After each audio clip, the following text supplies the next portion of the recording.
El Ventanal de Antioquia. Con toda la información, música, opinión, actualidad, deportes, invitados, política y el buen humor de Antioquia y el país.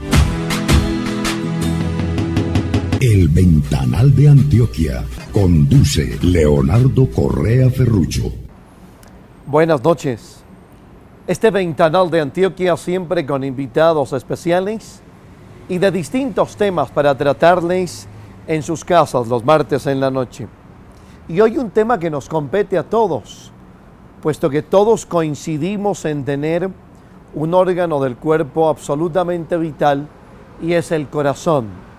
Aunque se diga que algunos en el tema sentimental no lleven corazón consigo. Pero vamos a hablar de medicina. Vamos a hablar de nuestro corazón, el músculo cardíaco que llevamos aquí en el pecho.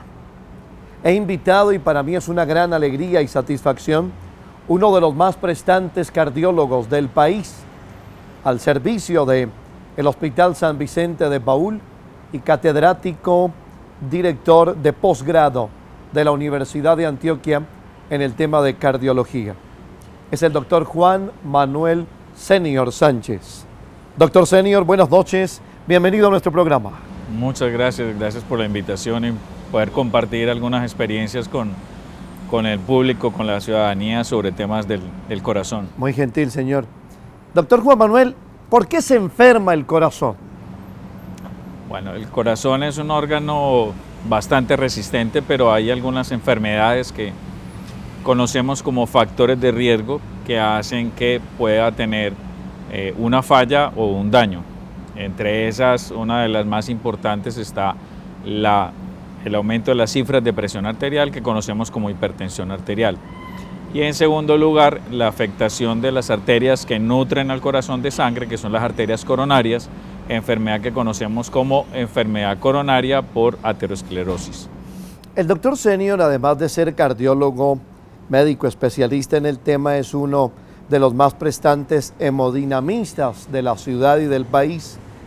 Y la hemodinamia, doctor Senior, siendo esa que estudia la dinámica del funcionamiento de la sangre y la mecánica misma del corazón, muchas veces nos sorprende con trastornos que usted cita, en el caso de taponamientos de arterias coronarias, que son el principal riesgo, creo yo, para producir un infarto.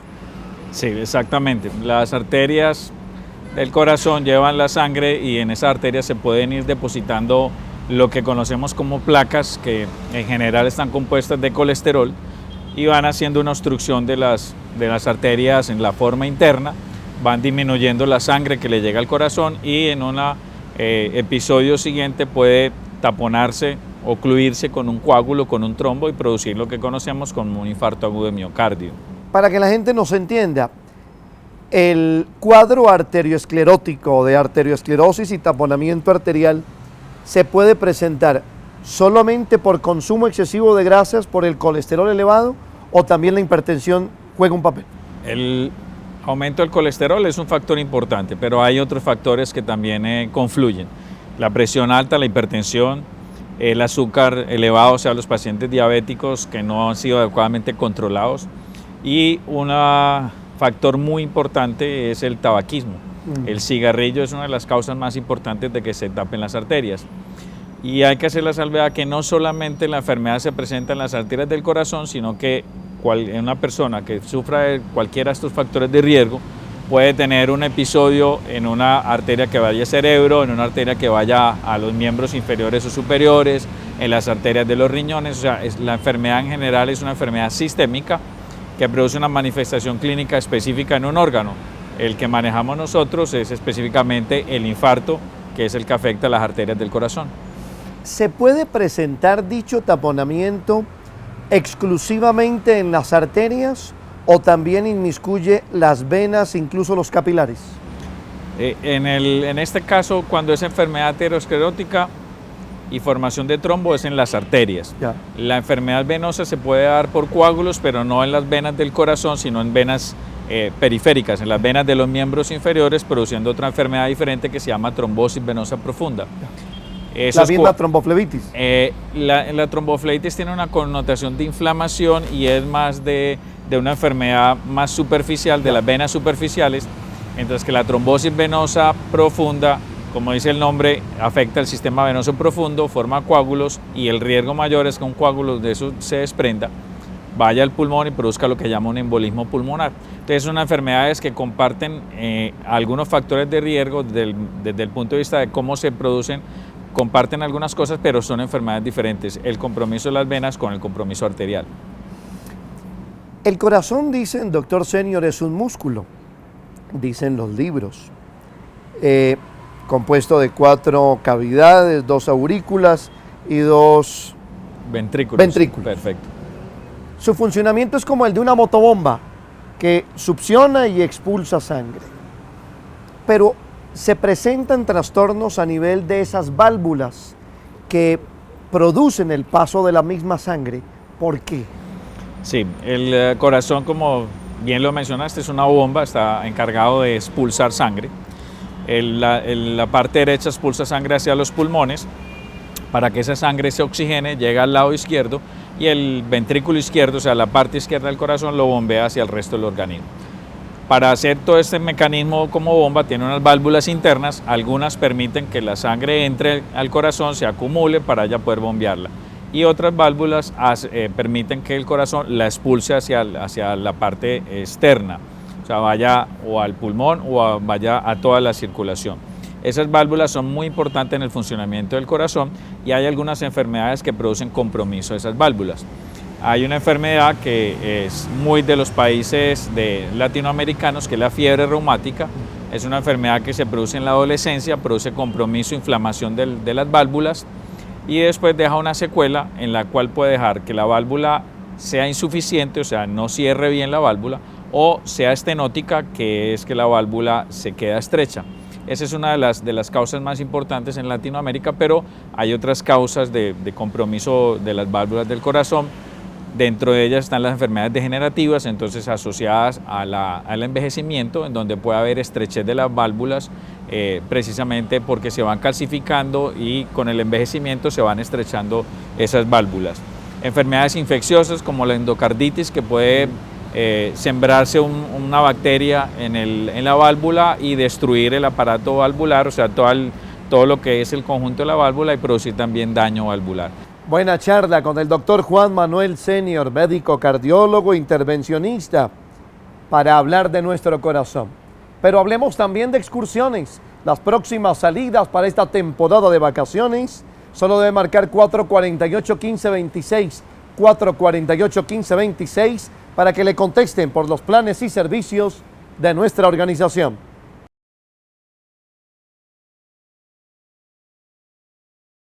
Vamos a los procedimientos, doctor Juan Manuel, mientras que disfrutamos un rico cóctel que nos obsequiaron aquí en Delirio, restaurante aquí en la avenida Jardín, donde nos encontramos, un sitio muy agradable para venir a disfrutar. Vamos con el procedimiento.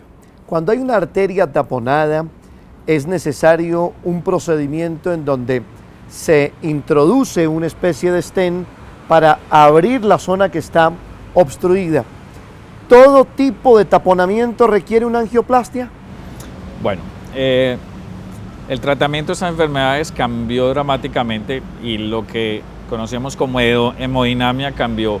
Desde solamente ser procedimientos que eran diagnósticos, queremos decir solamente ir a ver la obstrucción de las arterias, a procedimientos que ya eran terapéuticos. Entonces apareció la angioplastia alrededor de 1977, un doctor que es el doctor Andreas Grunzig, un doctor suizo, tuvo la idea de meter un baloncito y con ese baloncito llegar hasta donde estaba la estrechez, inflar el balón y tratar de esa forma de destapar la arteria. Ahí empezó toda esta era de la hemodinamia intervencionista o la cardiología intervencionista, en donde podemos destapar las arterias. En un siguiente paso, a alguien se le ocurrió coger una malla metálica y esa malla metálica introducirla con el mismo balón, inflar el balón y dejar esa malla impactada por dentro de la arteria, haciendo como un esqueleto por dentro de la arteria y haciendo que la arteria pueda quedarse destapada. Ese fue el siguiente paso y es lo que conocemos como stent, es una malla metálica que dejamos por dentro de la arteria. Esos estén han ido evolucionando de ser de unos materiales que en principio era acero inoxidable y ahora hay unos materiales, unas aleaciones de cromo cobalto y cromo platino que han permitido que la tecnología mejore en forma dramática y introducirle un medicamento que hace que haya menos riesgo que la arteria se tape, y lo que conocemos como estén medicados. No. En general, la mayoría de las obstrucciones de las arterias coronarias podemos hacerle algo desde el punto de vista de destaparlas y ponerlos un stent. Siempre sopesamos el riesgo y el beneficio porque tenemos otro procedimiento que es el procedimiento de cirugía de corazón de puentes coronarios. Es el bypass. Que es el bypass coronario. La cirugía de puentes coronarios es una alternativa para esos pacientes. Fue la terapia de elección durante muchos años porque apareció primero en la evolución del tratamiento de la enfermedad de las arterias coronarias.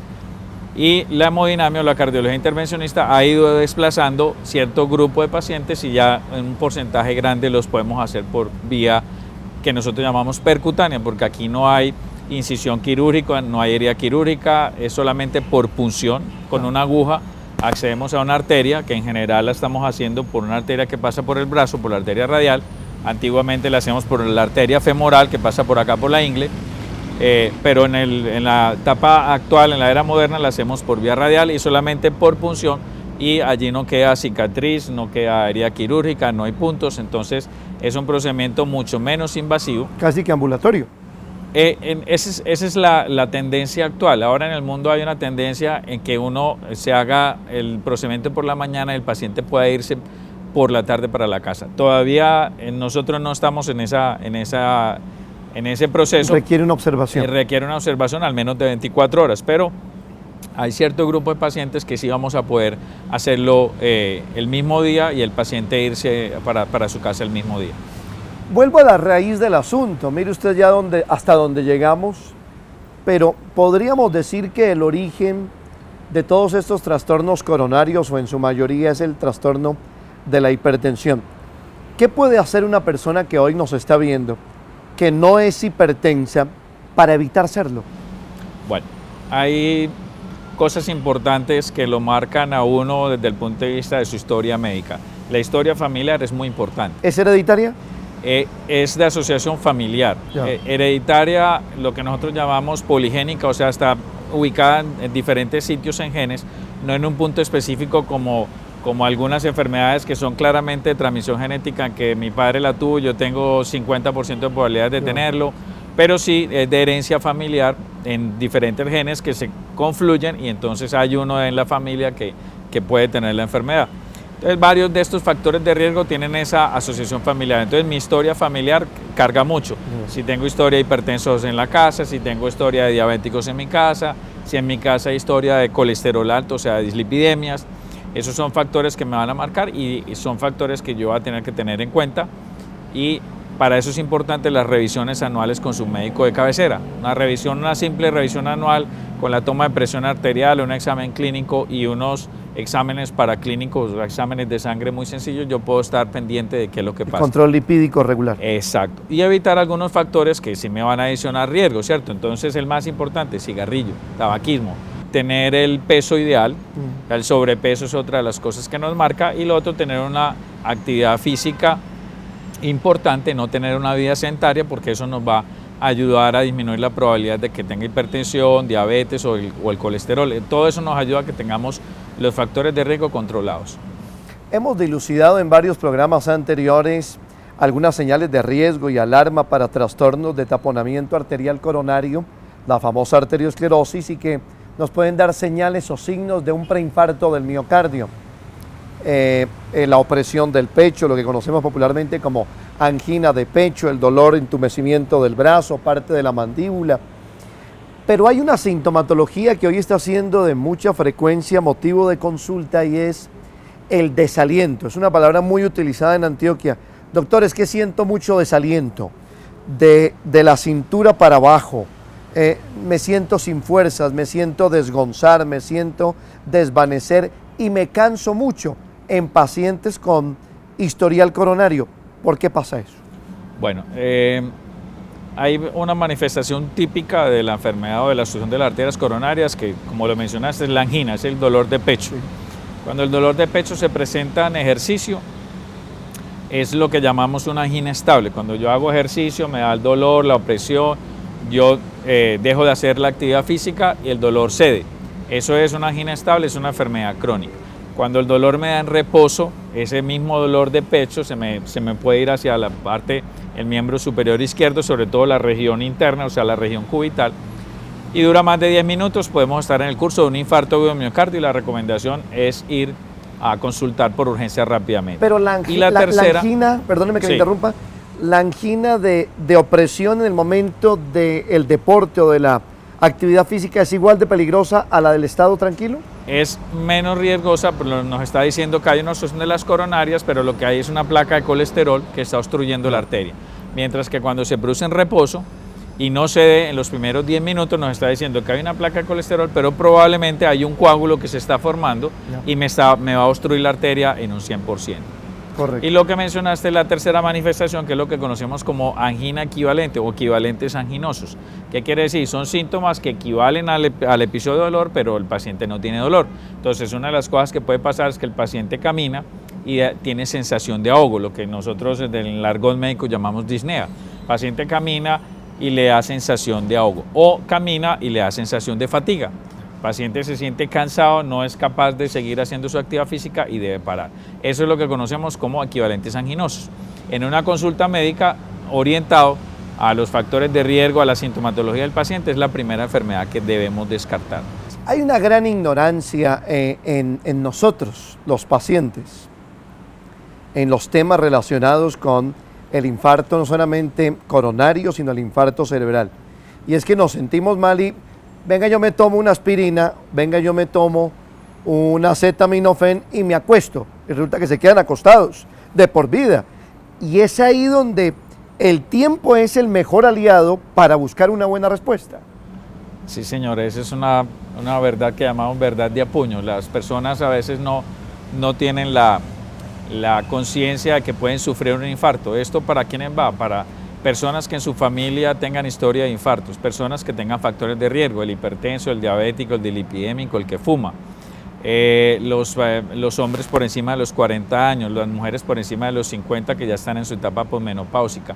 Toda esa sintomatología no es una sintomatología que debiéramos minimizar, es una sintomatología para uno darle toda la relevancia posible. Entonces, si yo tengo eso, lo más importante es consultar por urgencias en forma inmediata. Y en los servicios de urgencia está claro que un paciente que tenga una posibilidad diagnóstica de un infarto debe realizársele un electrocardiograma en los primeros 10 minutos del contacto médico.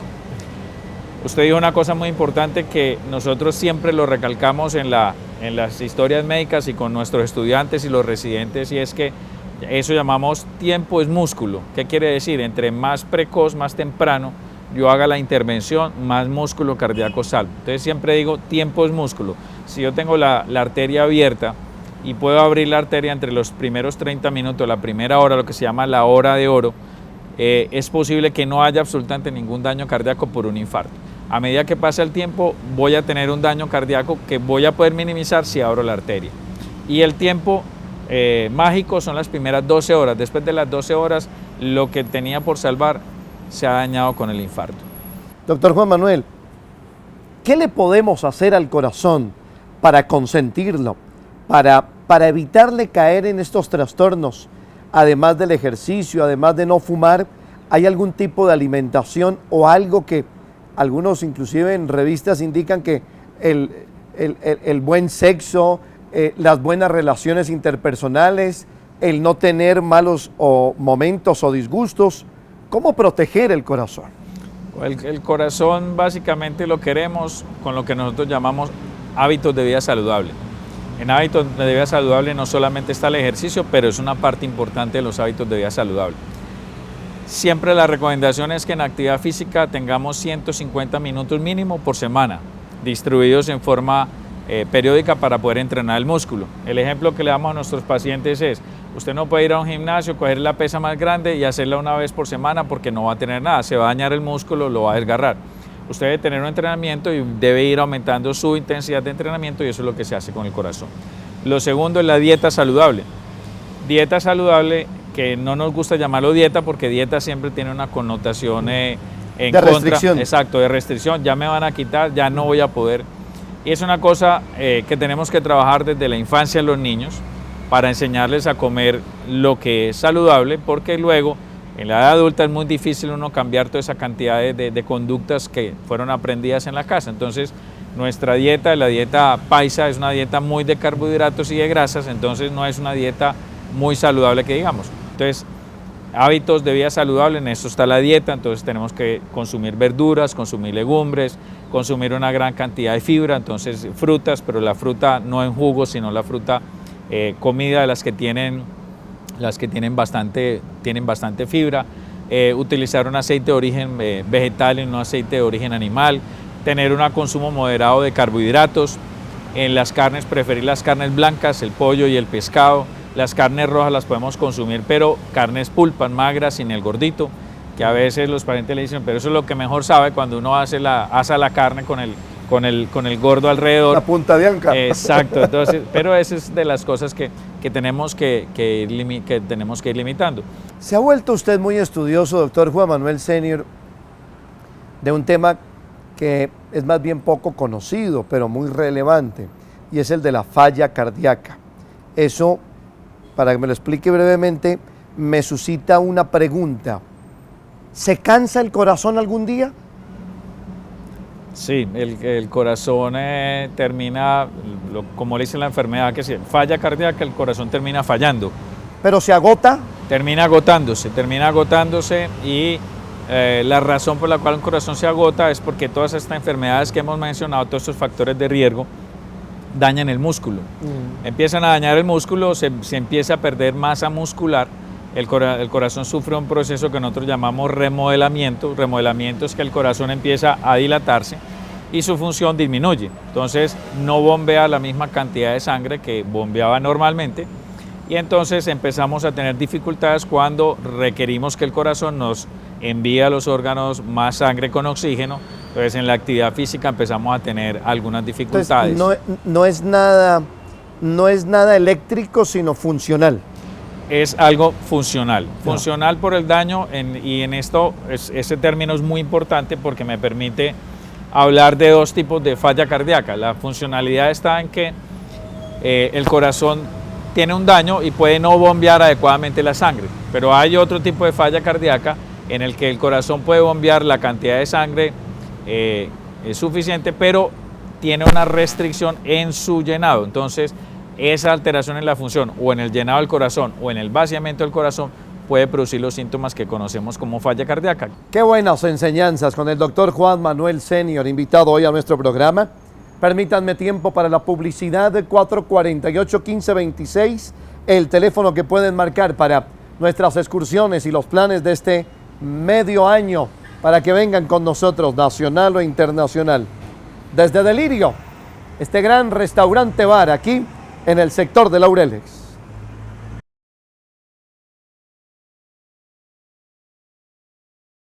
Estamos terminando con el doctor Juan Manuel Senior. Es un hombre muy ocupado y vive en pro permanentemente de sus pacientes. Yo doy fiel testimonio, pues es el médico de cabecera de mi señora madre y a quien la familia le debemos por su sapiencia y la iluminación que Dios hace de su conocimiento, el que la señora Mariana esté hoy con nosotros bien, dentro de sus dificultades normales por la edad, pero bien con nosotros. Doctor Juan Manuel, tocando ese tema un poquitito, ¿tiene que ver el corazón y la hipertensión arterial con la hipertensión pulmonar? Los pacientes con falla cardíaca pueden tener hipertensión, un tipo de hipertensión pulmonar. La hipertensión pulmonar puede ser parte de otro tipo de enfermedades que pueden ser diferentes a la falla cardíaca. Pero dentro de las clases de hipertensión pulmonar hay un grupo que está relacionado con la enfermedad del corazón. Puede ser una enfermedad única, exclusivamente intrínseca a la arteria pulmonar, que es la arteria que sale del lado derecho del corazón derecho. Pero hay un grupo de esas hipertensiones pulmonares que tienen que ver con enfermedad del corazón. Entonces sí tienen una relación que puede ser importante. Y el manejo de la hipertensión pulmonar en pacientes con enfermedad cardíaca es el de la enfermedad cardíaca. En el otro tipo de hipertensión ya hay otros medicamentos que son para manejar la hipertensión. Último tema ya para cerrar definitivamente nuestro programa, y son tres sintomatologías que también hacen parte de los trastornos de falla cardíaca. No sé si las podemos reunir en una sola respuesta. La taquicardia, la arritmia y el soplo. Bueno, soplo es una alteración que nosotros oímos con el estetoscopio, el aparatico que siempre le ven al médico colgado en el cuello. Eso es un ruido, que exactamente la descripción es de un soplo. Como usted oye un soplido, eso es lo que nosotros podemos oír en el corazón. Los soplos, depende de las características, pueden tener que ver con enfermedad cardíaca. Entonces uno siempre tiene que oír muy bien, mirar las características, cómo se produce, el sitio en donde uno lo está oyendo, la intensidad, para definir si es lo que se llama un soplo funcional o inocente, entre comillas, lo llamamos inocente, que no tiene que ver con enfermedad cardíaca, o si tiene que ver con una enfermedad cardíaca, para saber si ahondamos en el estudio diagnóstico. Taquicardia o palpitaciones es simple y llanamente sentir el corazón mucho más acelerado. ¿Cómo no? Puede ser una alteración normal, que el corazón aumente su frecuencia y uno tenga una cierta sensibilidad a percibir eso. Pero puede ser el indicio de que uno tiene, lo que mencionaste, una arritmia cardíaca. Una arritmia cardíaca es una alteración del ritmo, y esas alteraciones pueden ser o porque se me suba la frecuencia o porque se me baje demasiado. La sintomatología que lo acompaña, la duración de la sensación de palpitación o de arritmia, los síntomas que me den, si por ejemplo me da mucha fatiga o mareo o inclusive pérdida del conocimiento. Todas esas cosas hacen que uno piense que es una manifestación importante y deba estudiarse con un electrocardiograma y con otros estudios especializados. Y que no necesariamente estará ligado a un tema estructural coronario, sino a lo que citaba yo ahorita, tema eléctrico. La parte eléctrica. Y ahí viene entonces la solución del marcapaso. Sí, señor. El corazón como bomba necesita energía para funcionar. Nosotros normalmente tenemos una batería que en la mayoría de los casos nos dura toda la vida, se llama el nodo sinusal. Esa batería produce la energía y hace que el corazón funcione. En algunas personas hay alteraciones o en esa batería o en la conducción de la energía eléctrica dentro del corazón y se producen las arritmias. Entonces hay algunas enfermedades cuando la batería no funciona, que disminuye la frecuencia del corazón y necesitamos un marcapasos para que regule nuestro corazón en la parte de la estimulación eléctrica.